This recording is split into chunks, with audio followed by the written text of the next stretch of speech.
We're live.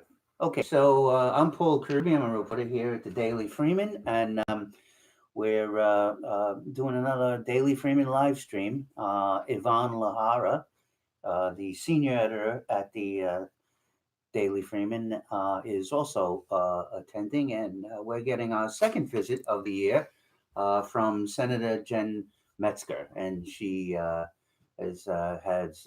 has been so kind as to come on in and share some views and answer some questions. Thanks for coming. Thanks so much for having me. Okay, so we're going to start by having Senator Metzger give an opening statement for about 5 minutes or so. So go on ahead. Sure. Thanks so much, Paul. Okay. First, I want to just express my appreciation to the Freeman for providing these opportunities and really helping inform viewers and readers about what their elected representatives are doing. I think that's really important. So this is my second interview since I first started my first term this year. I was here at the very beginning of the session.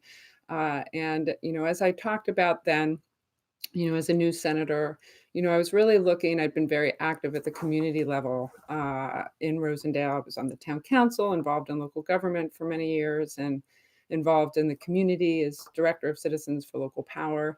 And I really felt that it was really important. One of the reasons I ran was to bring sort of community level perspective to the state Senate and the state legislature. And that's pretty much what I've done. During this first session. This was also happened to be a session in which we have a brand new Democratic majority.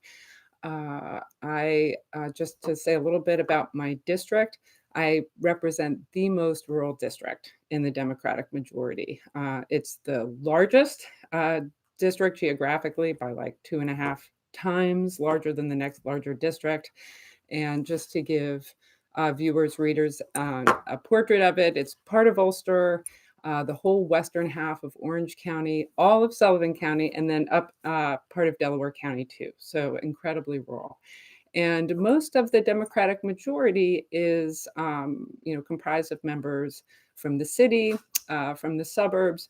So I feel like I have a very important role to play as a representative of the Hudson Valley and Catskills in bringing the perspective, the issues that are important to our area, to the conference and to the legislative debate. And I'm very proud. I've introduced close to 90 bills. Close to 50 of those passed the state Senate. Nearly 75% of them passed with unanimous bipartisan support, which I'm quite proud of. And about 30 of those passed both houses and are slowly being signed. I hope they all are signed by the governor. We'll see what happens. But I chair the Agriculture Committee in the state Senate, so I've done a lot in agriculture, big issues. Again, these are all really important issues to my district. I've introduced legislation on broadband to close the rural-urban broadband gap. I'm currently on the governor's upstate cellular coverage task force. I've done a lot of work on environment and energy issues, which are incredibly important to our region and our communities. And good government has always been a really important issue for me. I'm one of the few state legislators that don't accept any corporate or lobbyist money, and I have been working, to get to basically help make our government more representative of the people, less representative of corporate interests. So I've also introduced legislation in that area as well. And we've done a lot. We've done a lot on election reform, campaign finance reform, and many other issues that, things like the Child Victims Act that had, sat, basically left to languish in committees in past sessions, and we passed this session. So it was an incredibly productive session, and I've really enjoyed it and enjoy representing our district and really putting the people of the district first. Good. You mentioned 90 bills. Did you Mhm. say 90 bills? Close Okay. to, yeah. Yeah. We can't do all 90 of Oh, them no. right here, but pick a couple of your top of the top ones that you think were most important to you. Sure. So, well, I'll start with broadband because to Okay. me, that is it's really like it's a basic need now, as far as I'm concerned. That connectivity, like we think of electricity now, and it really is so critical to the education of our kids, making sure they can realize their full potential and really excel in schools. It's absolutely critical to any business, whether it's a B&B, whether it's a farm business. You have to be connected to the and have access to the internet. So tell And people, so explain to the viewers what the problem is. so the problem is there in New York, there have been huge gaps in access to the internet, and cellular service as well. The Before I came in, the governor had a major initiative to close that gap, and there were, $500 million state dollars invested in doing that, and huge progress was made. There's no question. A great deal of progress has been made, but it is not the 98% coverage that is often talked about. It does not seem that way to me because there are huge areas of my district. It's the number one complaint in And my they say district. 98%, Ni- 98% of the state. Yes, Yeah. they say that now about 98% of the state has access to broadband, All right. but I have like a stack of complaints from Yeah. my constituents about not being served or Not being being able to get it. underserved Mhm. because they don't have the speeds that basically it's like not having service at all if you just don't have the speed to access the information. So the 500 So million that you mentioned, yeah. what does that go to increase speed to companies to increase So speeds? yeah, they actually. Well, I'll give you an example. Yeah. In Delaware County, which I also represent. I mean, they're not quite done with the build out, but that whole county is going to have access to FiOS, fiber optic, high speed broadband, and that's really great. That was not the case prior to So this your bill initiative. So a allowed this lot to was happen. done. So what my Yeah. bill does Yeah. is say, we acknowledge the progress we've made, Yeah. but we're not there yet. And so it directs the Public Service Commission to undertake an assessment of the state of all of the gaps that exist today and develop a plan to require Okay. that those gaps be filled. addressed Okay. within the following 6 months. So that's hugely important. And then I'm working on a separate piece of legislation right now to address service quality standards and hold these telecommunications companies to service quality standards because they say they are providing services to my constituents that my constituents are not getting. So that's really big too. And what kind of services? Internet services? So speed, yes, Yeah. yes, the speed. It's okay. often the speed is often the biggest complaint of their internet connections. As I mentioned too, I'm participating in this upstate cellular task force. There are huge, especially in the Catskills area of my district and in part of Ulster County and Sullivan County and part of Delaware County. There is absolutely no service on roads. Yeah, And, it was tragic. Someone froze to death on the side of the road when their car broke down last year.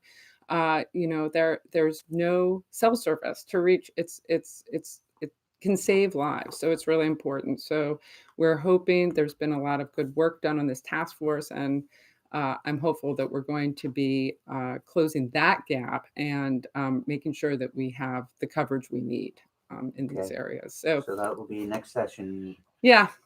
Another big one is the Freedom from Fossil Fuels Act that I introduced last year, but it basically prohibits new fossil fuel generation. It's completely in line with the Climate Leadership and Community Protection Act that we passed this past year.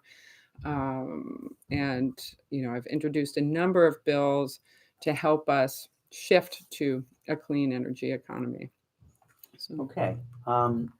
Well, like we were talking about before, the healthcare, the health, New York Health Act, recently it drew, a good sized crowd to Kingston during a yes. rally, and there's been four of them. That was the last one.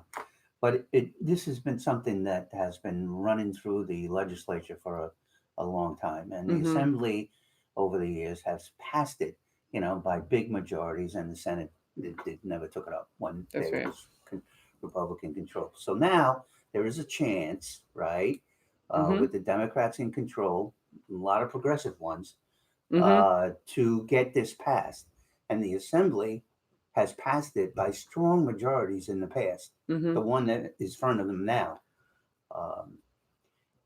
What do you think that this stands a chance next session of the Health Care Act getting Right. passed, since the Assembly has passed this over and over and over again with strong majorities, Right. and now it's got to go to the Senate, which is Right. as progressive right now as the Assembly. Is there any chance? It always comes down to whether it has the votes. That's the basic question.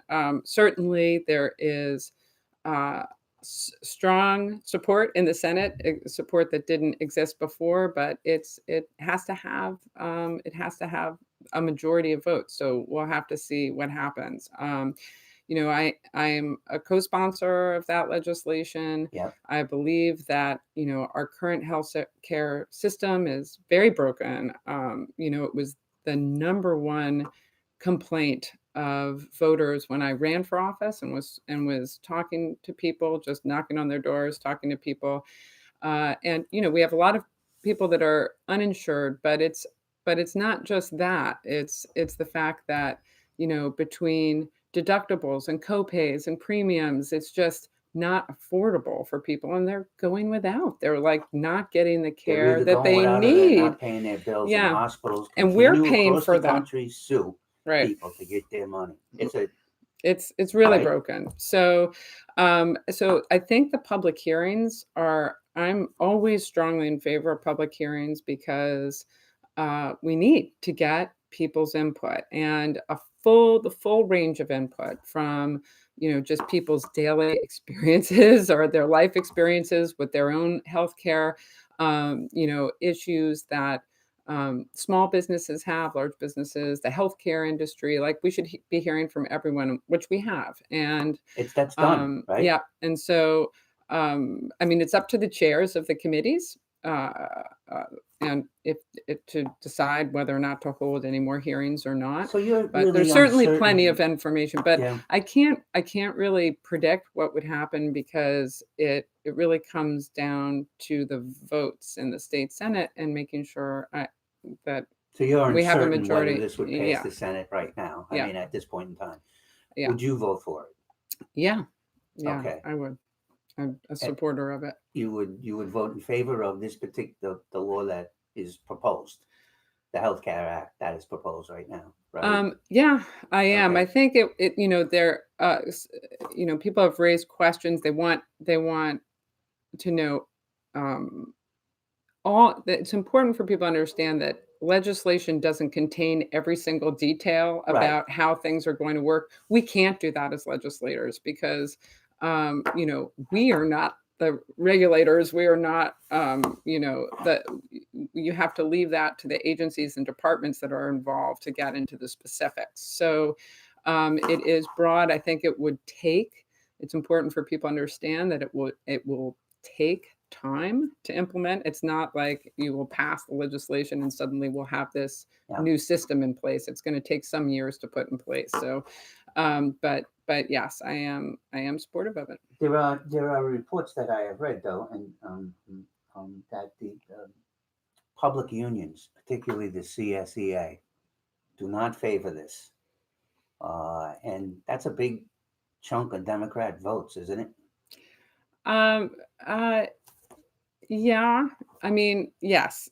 First of all, their votes aside, I think that it's important for us to hear everyone's concerns. And if we had these public hearings, I used to be involved in a lot of public service commission proceedings on utility rate cases, and I Yep. always got really upset when public hearings were really just about public venting sessions and not actually listening and taking into account, like, Right. the good feedback we got. So, after, assessing all of the input that has been gotten through the hearing process, if the sponsors may decide to make more changes. That's the whole point of a hearing process. And whether it's the unions or businesses or what have you, a lot of people have given input on it, and I think it's Public important to unions, because listen. they have Right, negotiated contracts right, with cities like Kingston, right, and they love their healthcare because some of them don't pay anything, and others pay very, very minimal prices compared to the rest of us. So right, they don't want to. right, Their thing is they don't want to give up something right. that's not broken for Well, them. the goal is to make sure that everybody gets better, at comparable or better healthcare. If they've got the Cadillac healthcare, Yes. hopefully they'll keep that Cadillac health. But Like we government want lawmakers to make have. sure that everyone has. Yes, yes. Right. So I think that's important. And in terms of the votes thing, I mean, I vote on on I take votes based on what I believe is the right thing to do. And this you believe is the right thing to do, and you're certain that Yeah, you will vote in favor I of this law. yeah, I Yeah. mean, as I said, there could be changes made to it based on hearings, and I would certainly The way it stands advocate that right we now. all listen and listen very carefully to the input we've Yeah. gotten. I think that that's really critical on this issue and on any issue. Right. So yes. Okay. Well, there were one thing that didn't get done during the Democrats' first reign in Mhm. power, is legalizing recreational marijuana. Right. And that was a gung ho issue Mhm. in the beginning, and it kind of fizzled. Yeah. What do you think's up with this for next session? Well, again, that was a question of votes, right? Yeah. There wasn't the numbers there in the Senate, in the legislature to support it, the Senate to support it. I think that they're going to continue to work on that. I am a supporter of that legislation, Yep. and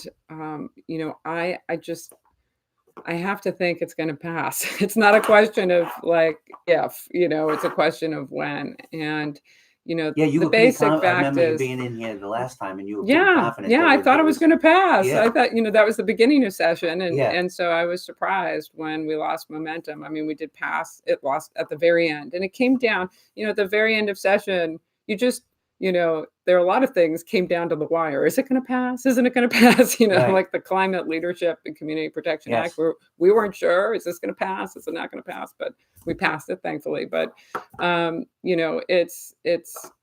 I definitely, there's still interest in keeping and like strong interest among So many in getting that passed. And Yeah. I look at it, as chair of the Agriculture Committee, I see it Yes, as an I wanted to important ask you about that. opportunity for Yeah. farmers. And Yes, you had said when you came here the last time that you wanted to make sure that this legislation, somewhere in it, included the ability of small farmers to get absolutely. involved in this cultivation rather than just the industrial Exactly. corporation. And those small licenses are very important. It's a part of the structure of the law. I also I've introduced with my counterpart in the Assembly, Donna Lopardo, chairs the Agriculture Committee there.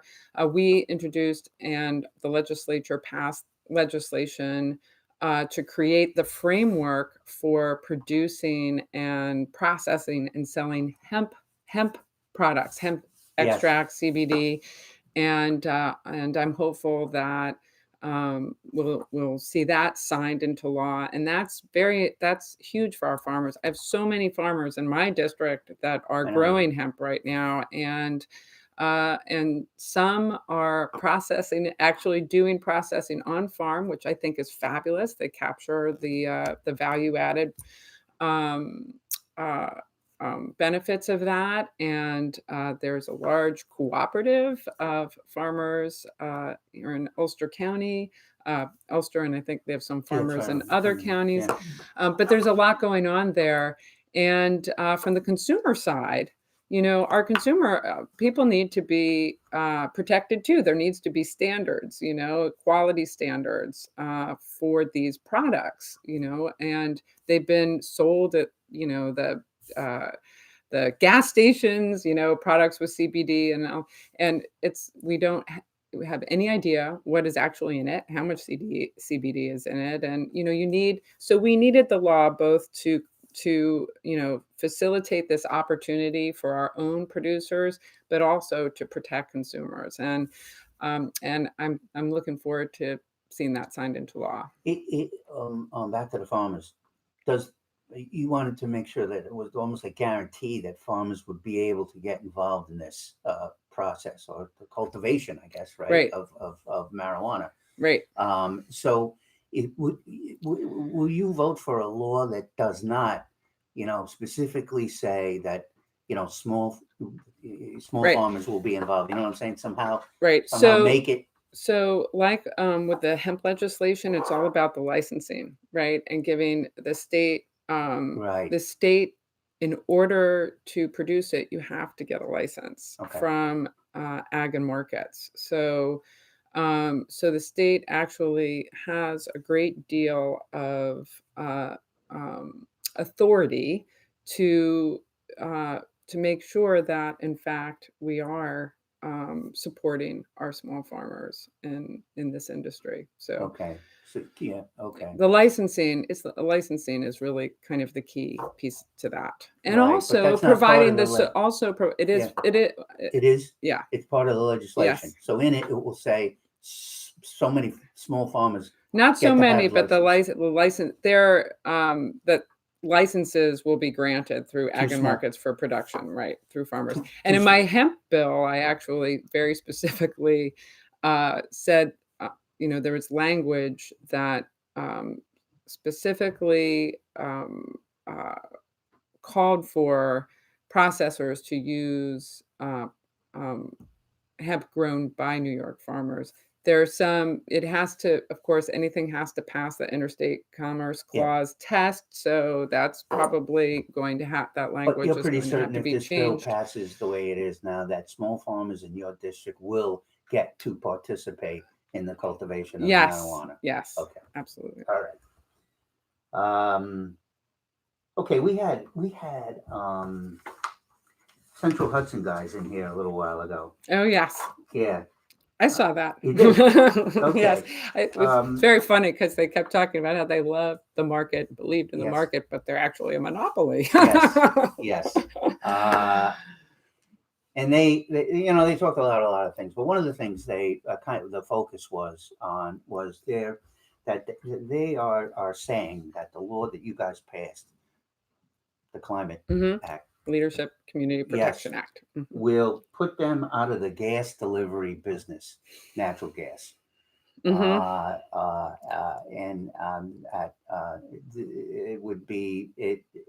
will not just be devastating to Central Hudson, but to people who use natural gas.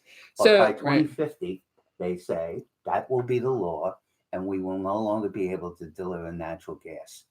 So first of all, just to put it in context, of all of the utilities, Central Hudson probably has like the smallest gas business, simply because it's got such a rural district that the economics aren't there to extend gas service. So they will tell you, and they used to say this,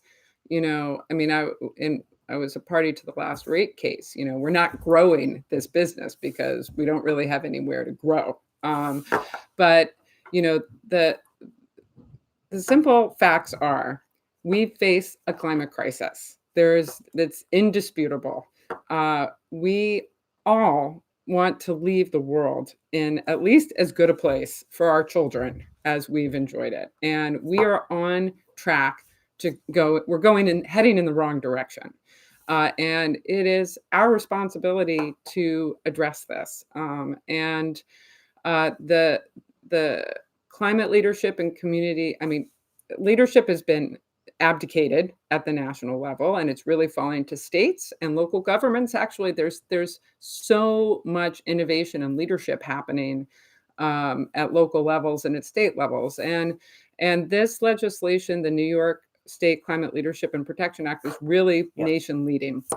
But just to be clear, what the goals are. Okay, so it contains an ambitious target of achieving carbon-free electricity generation by 2040. Okay, and then net zero greenhouse gas emissions by 2050. Yep. And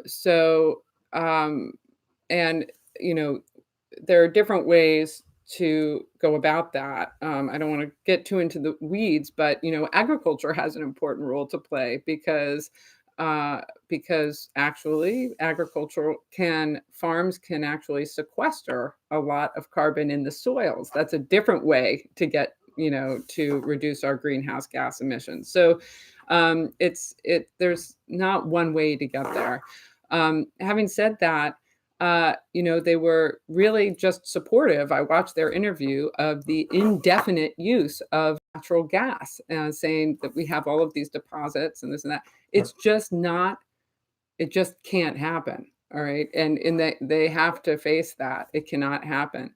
We're going to have to shift away from a reliance on fossil fuels. We already are shifting away from that reliance.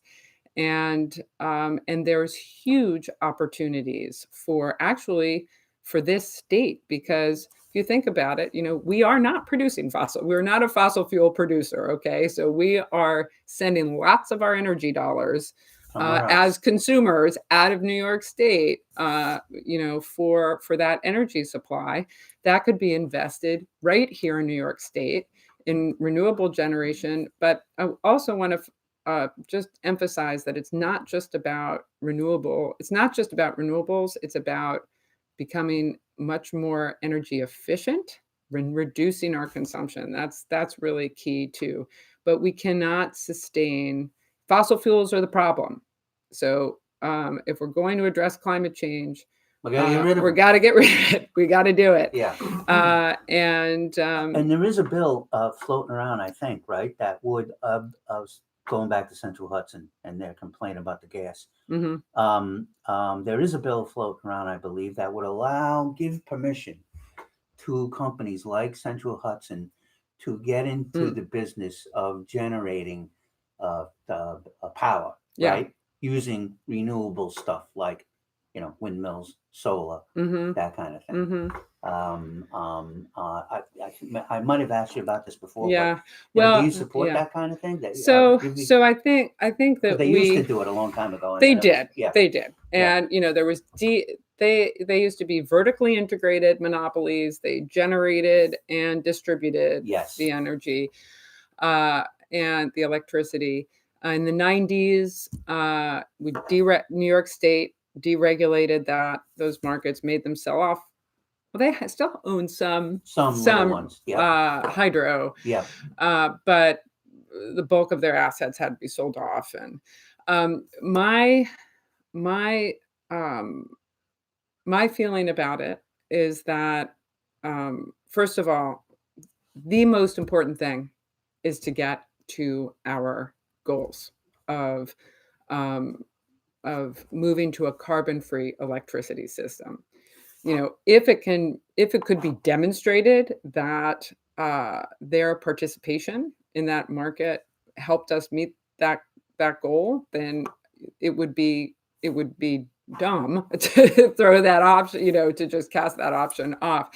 I think that we have to proceed with caution and really think through all of the implications of it, because, it is the case that they are a monopoly, and they have monopoly advantages. They control the distribution system, so therefore they control what companies interconnect to that system to generate power. And, they can, rate base a lot of their costs, which, competitors can't do. So we just have to make sure that um, that it will not end up basically dampening competition, or yeah, basically slowing down investments. I think that's the most important thing. For the consumers, how does it look like from the consumer end? Like you have a house and you have heating and you have a furnace or wood stove.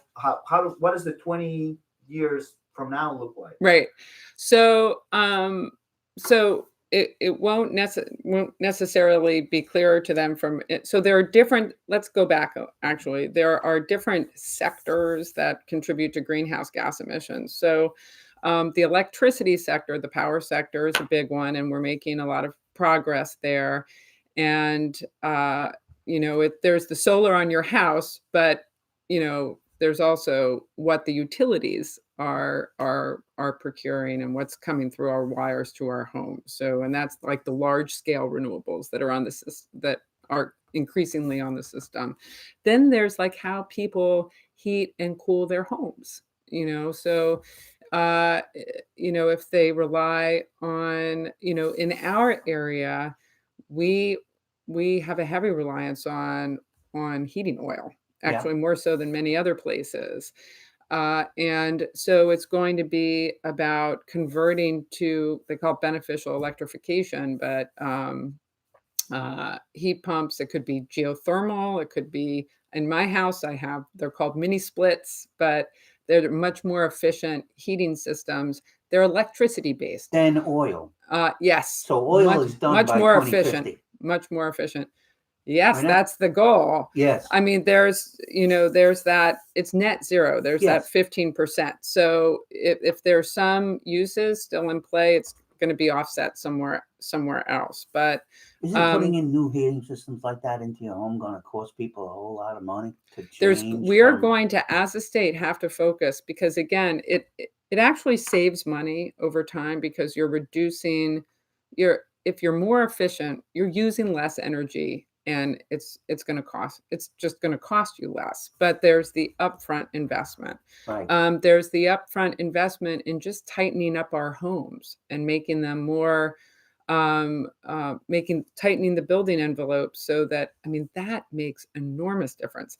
I'll just have my own house, it's built in 1883. Okay. It was like a sieve when I bought it. My hair would blow in the living room with the windows closed. Yes. But we really worked to tighten it up, and through insulation and other ways. And now it's like, it holds that heat in, and our energy bills have declined dramatically. That's so one thing to ask. Transportation is another issue. Yeah. We have to, and that's happening. We're shifting again. It's going to be electricity based. So all of this, it's very important that we produce our electricity cleanly. If we're going to drive electric cars, then we have to produce our electricity cleanly, but it's not doing anything, right? If you right. But I drive an electric car. It is phenomenal. It's I drive all around my district in it. I commute up to Albany in it. I have had no issues with running out of charge. My husband hooked up the charger. We don't have a garage, so it's just like hanging from a tree in my driveway. And at night I come in, plug it in, and that's it. Yeah. And I love never having to go to a gas station. Right. But anyway, this is, it's going to require changes. But from my perspective, again, there's a huge job creation potential here, in more rural areas. I have a bill that will help farmers take more advantage of, renewable energy siting in combination with farming, so they have an additional revenue stream. I think that that's very helpful to keep our small farms in business. Investments in public transportation are going to create jobs. They're, on the one hand, we face this crisis, but on the other hand, we can really look at this for what it is, which is, in my belief, a huge opportunity to create great jobs and address other problems like public transportation. Ulster County is in pretty good shape. We have a good public bus system here.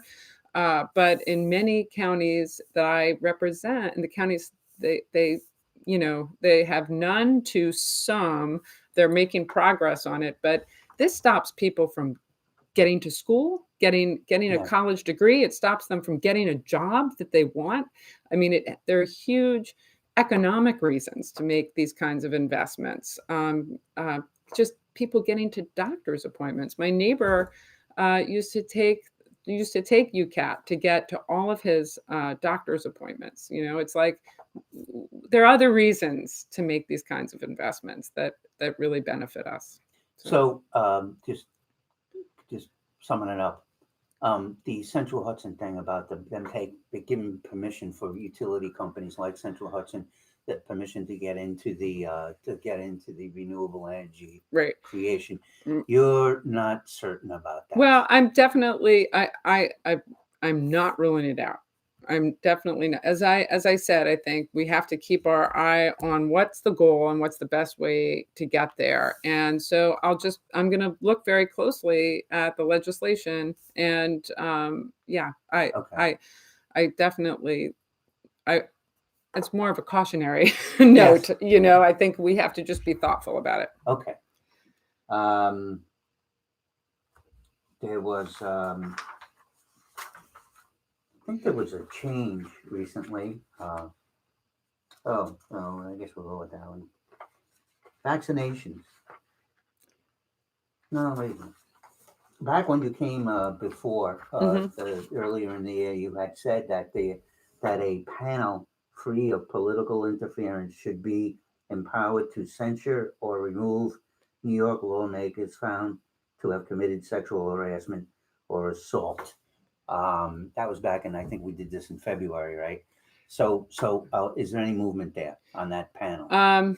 So one law I want to mention, sexual harassment. So the sexual harassment laws overall were really strengthened. I mean, just there's no gray area now in what constitutes sexual harassment, and that was a huge advance. And another important piece of legislation that went into effect in October was that all businesses that have 15 employees or more have to make available sexual harassment training. And yes, we did it. And this is all right. Good for you guys. So, and we had to do it in local government when I was on the town council, and the local governments had to do this. But it's, this is it's a culture that has to change, and to change that culture, it's really the education, the training. You're changing norms about what's acceptable and what's not acceptable.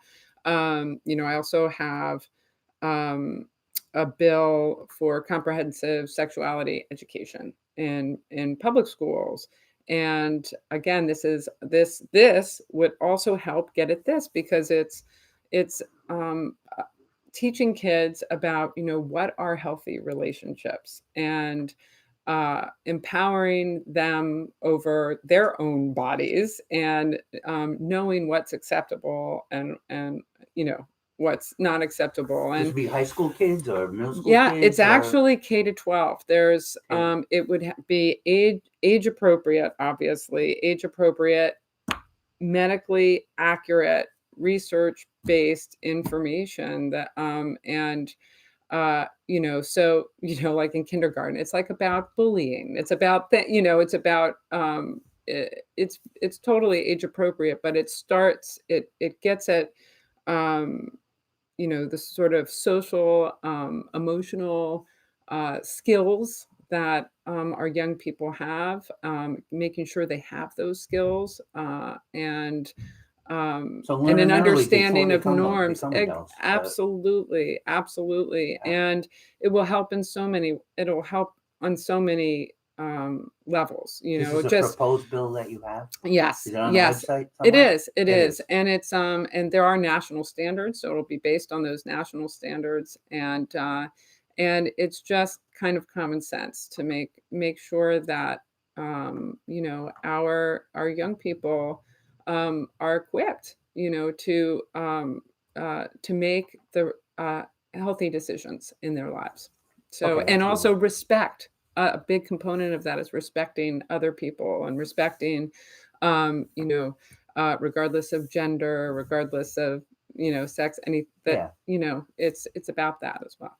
Um, okay, that's and I realize that the legislature has done a lot with the sexual harassment laws and rules.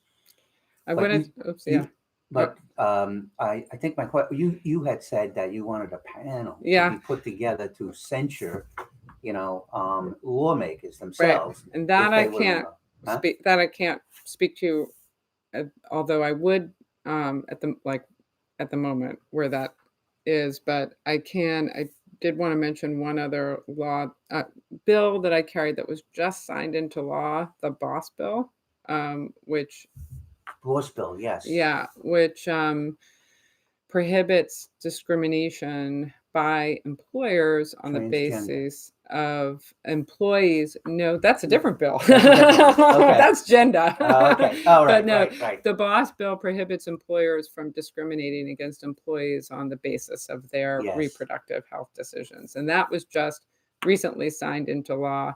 That's another one of those bills that just languished in committees in previous years. And I was really proud to be able to sponsor it. And, this has happened with a number of pieces of legislation that had previously languished. It passed with like majority bipartisan support in the Senate. When it did actually go through, I think there were only 5 votes in opposition to it. So, and that happened in the Child Victims Act as well. It had languished. When we passed it, that one passed unanimously. So, In the Senate too? Yeah. Republicans too? Yeah. Because Yeah. they held it up for the longest Yes, time, I right? know. Yeah. I know. So it's interesting.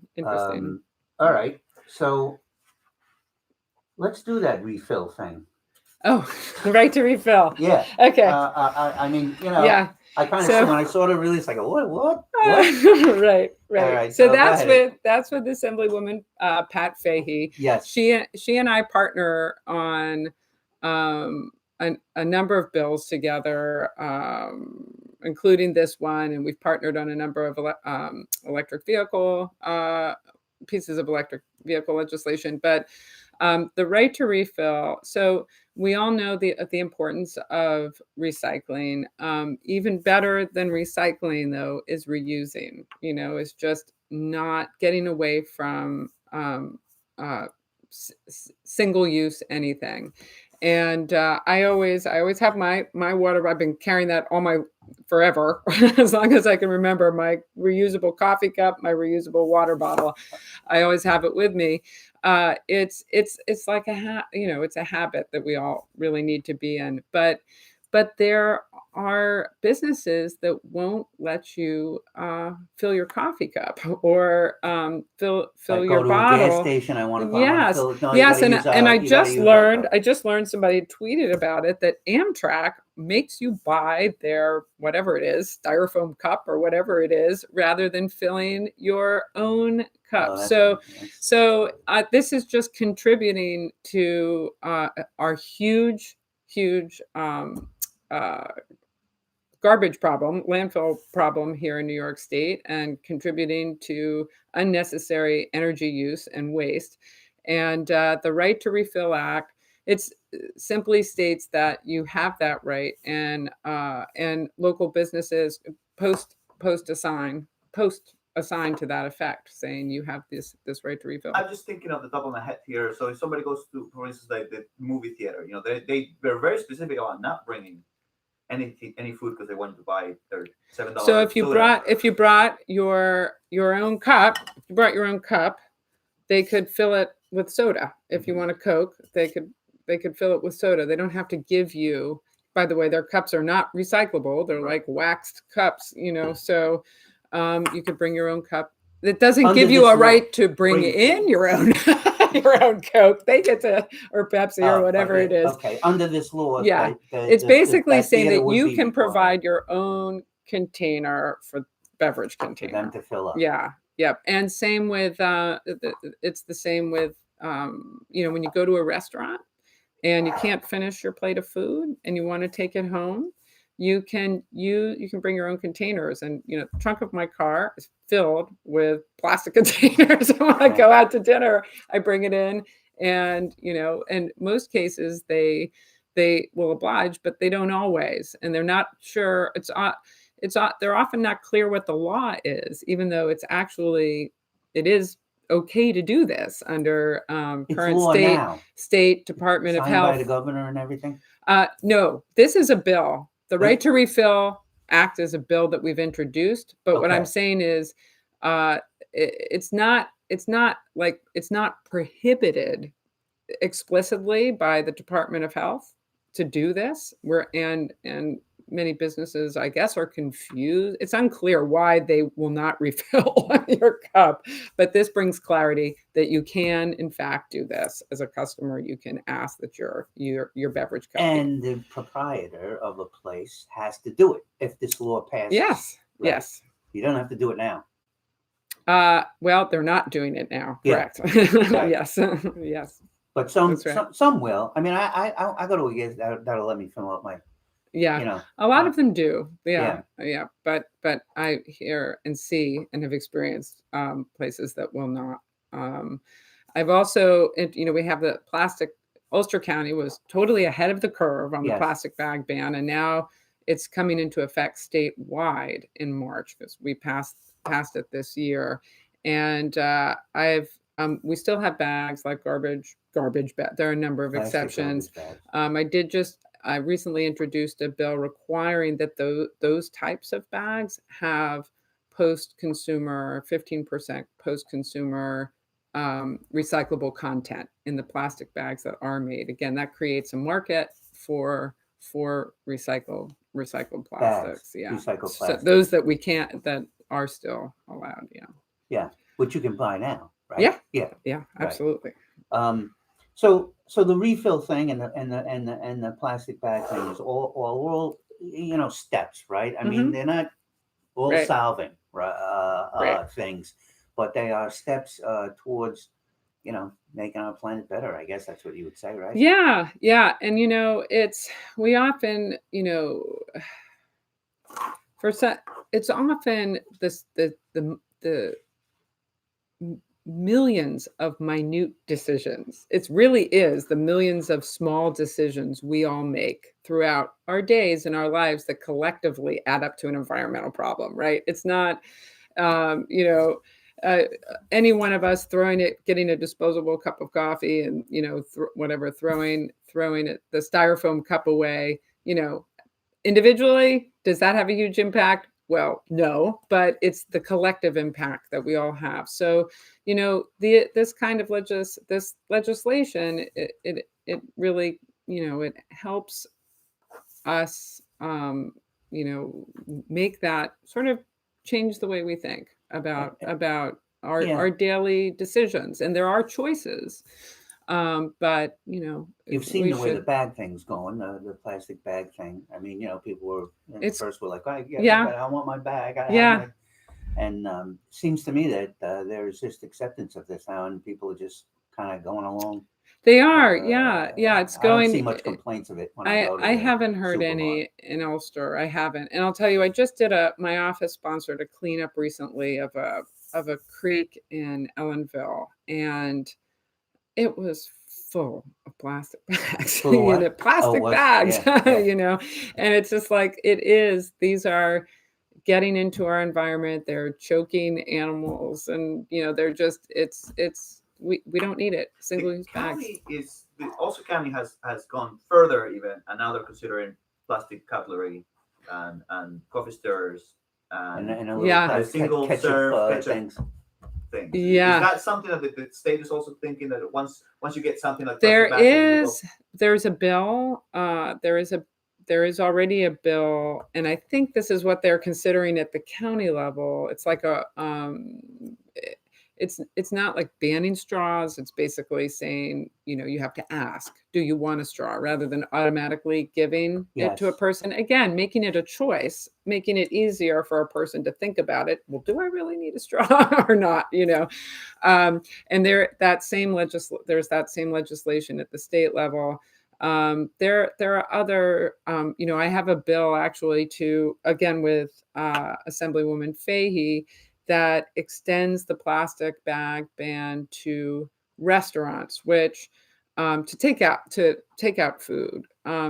That actually isn't the Ulster law, but it's the New Paltz law. New Paltz has had that in place. Oh, really? Yeah, and they have. They were actually like, it's weaker, but you pass at the state level than what we have in New Paltz, and all the businesses have made that transition. All the restaurants. And That bill online too. It is. Okay. It is. And yeah. that would be so. So you call up a restaurant. I want the cheeseburger deluxe, and you go there, and they usually put it like in a paper bag, and then give you the plastic bag. right. to So carry it. I mean, it So would that be would be- like you could again like paper bag with a fee, or you bring your own bag. I mean, as I said, I bring my own bags, and I bring my containers when they'll let me. Yeah. Okay. All right. So that would just be added on to the plastic bag Yeah, ban that yeah. was already in place. It would in be very grocery much like what stores. New Paltz has in place. New Paltz right. has that. Yeah. Okay. Exactly. All right. There was one other. What time is that there? You got Yvonne? 10 minutes. You have vaccinations in there. Yeah, I have vaccinations. You favored that, right? I That was did.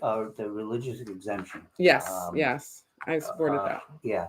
And then I believe that you were pushing with Assemblyman Cahill some kind of change in the schedule. Yeah. So what happened with that? So I'm just as a general point, I am supportive of vaccinations. I believe that we have saved, millions of lives with vaccinations. And, I think empirically it's quite clear that we've eradicated diseases with them. We were facing a public health crisis with the largest outbreak of measles since, before we had that vaccination. And that's what compelled, us to take action. And as I said, I supported. There used 400, 500 people a year used to die from measles, and many thousands more get very sick. So we didn't want to see that happen. There had a lot of I had gotten calls from parents in my district. Many parents, that are opposed to vaccinations, and there are some that just won't get it wouldn't vaccinate under any circumstances. But there were other parents who just didn't want to do it within that time frame, Right. that condensed time, get all of those vaccinations within that time frame. And I understood that and felt that it would actually increase compliance with the MMR vaccination. You probably get more people. Otherwise, they're not going to do it. Being willing to vaccinate their children against measles if they had more flexibility. So the Department of Health Commissioner does have discretionary authority over that. And Assemblymember Cahill and I sent a letter, formally requesting that the commissioner enable parents to have, in consultation with their doctors, to have more flexibility in the other vaccinations other than MMR. The commissioner did not agree with us. But He didn't? No. No, we did not. Okay, because So we had the original story saying you guys had written to him to ask, yeah, but he yeah. didn't. Did he give you a reason why he didn't? Yep, they didn't directly answer the question, just restated the policy, and that was that. But there are medical exemptions. The medical exemption is still in Yes. place. I think it's incredibly important that doctors be able to make that decision, and in consultation with their patients, and yeah, there's So I'm legislation in that assuming way. that it just because you said it in the beginning that it would if they allowed this scheduling change that more people would get vaccinated. Do you think Yeah. because they didn't allow it that So I not as many don't. people got vaccinated as should have? I would like. I don't know what's happened. In Yeah. terms of what the vaccination. I'm trying. I'm want to get that data. Yeah. I Okay. don't think it's available yet, but how vaccination rates have increased, and also how many just chose not to vaccinate and not send Okay. their kids to school. So that's still an open question. But I'd be interested. I think it's important to see what that is. Okay, we'll get to closing in a minute, but I get one question I think is an obvious one. Are you going to run again next year? Yes. I feel like I still have a lot to do. Okay. And yeah, I can't believe how fast. I can't believe it's almost half over. 2-year term is short. When I was on the town council, it was 4 years. Yeah. Sometimes some projects would take at least 2 years, to see through to their conclusion.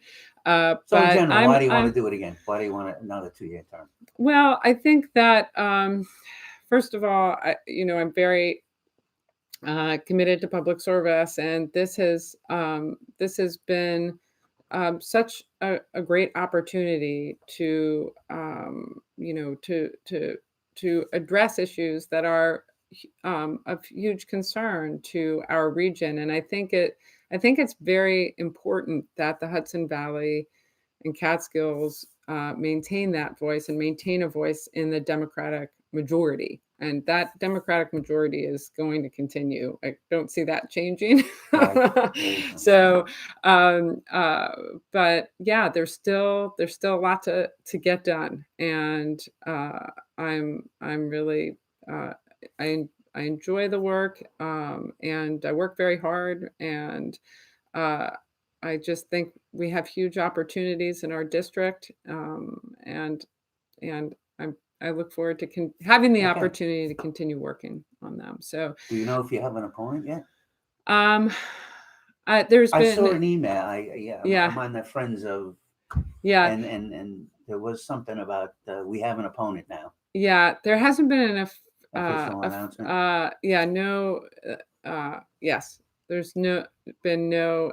I think people generally like come out and do a big splashy announcement, so that hasn't happened yet. But Okay. yes, You expect to. businessman, has Yeah. yes. Okay. Oh yeah, this is going to be a top competitive race for the Yes. district, for the state. There's no question. I mean, the seat had been. I think there are parts of the district that have never been represented, probably by a Democrat. Right. But it's definitely going to be a competitive race. You don't No hear question. any Democratic challenges. I don't know of any. You don't know of any. Okay. But the process is the process. Yeah, I know. Right. I think we've made some great reforms and election reforms and campaign finance reforms, and I look forward to us continuing to make more reforms. But this is all, primaries. Of course, no Yeah. one loves a primary, but that's part of the process. Right. And people should have a choice. People within their party should have That's a choice in June, if they right? want. Is that in So. June? Yes, so Yeah. that was one of our reforms Yeah. we passed, and I was Yeah, it was one of really that's right. pushed The for that. election time changes. Yeah, because previously the state primaries for state office were in September, and the congressional, the federal primaries That's right. were in June, and it did two things. First of all, it just really reduced participation in primaries. It's confusing to have multiple primaries. It dilutes participation. Also, it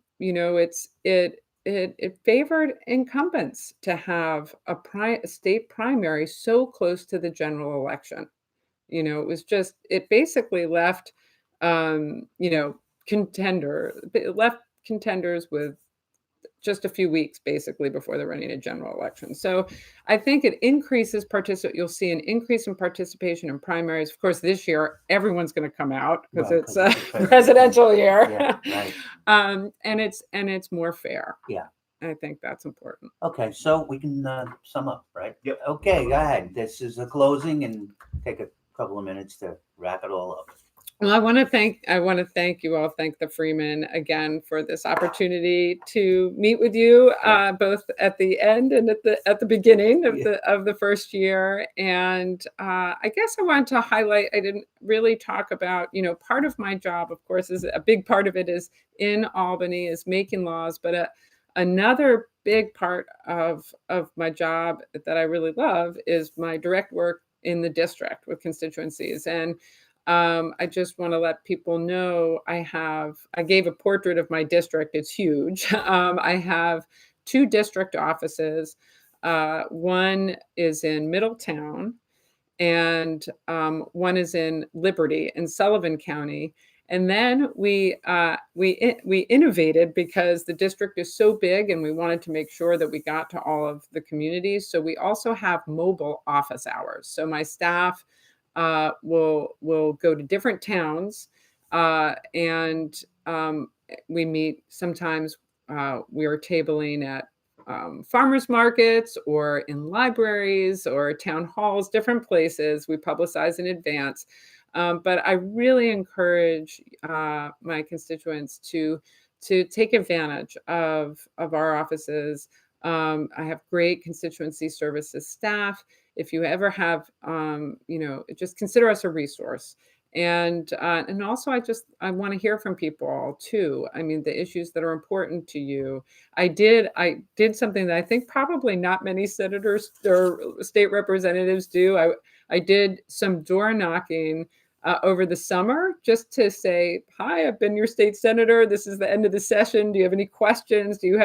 And it was great. But of course, I have hundreds of thousands of doors in my district and couldn't possibly knock them all. So I encourage you to go to my Senate website and sign up for the newsletter. The Senate website, if you just go to nysenate.gov and search for me, you can sign up for the newsletter. To contact all of our office contact information is there. And I look forward to hearing with you and talking with you. Okay, great. Daily Freeman, thanks, Senator Metzger, for coming around for another interview. Maybe we'll do it again. Oh, thank you for the beginning of next year. opportunity. It's All always right. great to be Okay. here.